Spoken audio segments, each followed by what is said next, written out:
Social Security is obviously the bedrock for millions of Americans and was a key part of the first Aging Committee's hearing in 1961. Today, the Social Security Administration, I think, has a customer service issue. We have billions of dollars of payments that are overpayments, clawbacks, other issues, 800 number waiting times, all things that we need to do better.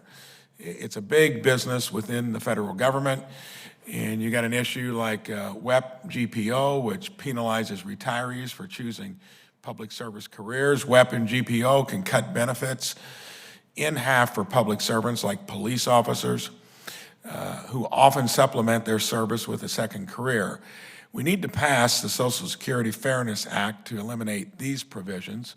It's now got 53 co-sponsors, 9 Republicans.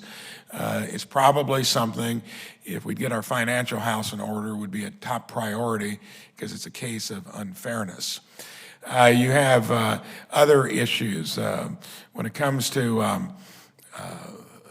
WEP GPO overpayments, I've already mentioned that. It took 1 year for a Hoosier, the mother of a son with Down syndrome, on another issue to get disability case sorted out, along with veterans issues, immigration.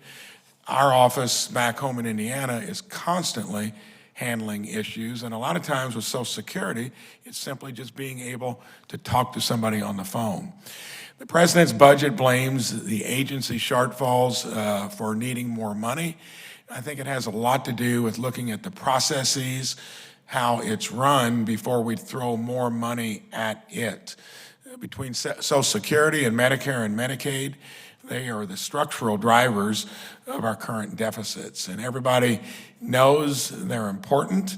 Everyone knows they're in peril of not being there for future generations. And sadly, we lack the political will to do anything about it.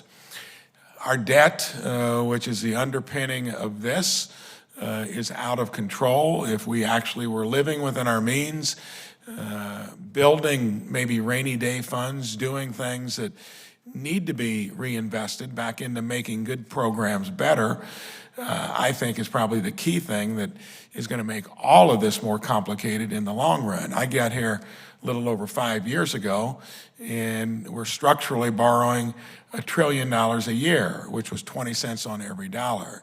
Now that is up to 30 cents on every dollar, and the plug-in figure to make all that work is now $1 trillion every 6 months. We cannot run the biggest business in the world that way, and Social Security, being one of the largest programs within it, we need to make sure we're at least running it mechanically well. I'm looking forward to the discussion we have here today about ways to improve it, and I'm looking forward too for everyone that's part of this federal government to acknowledge that we can't borrow money from our kids and grandkids without having an even bigger problem down the road. Thank you for being here. I yield back.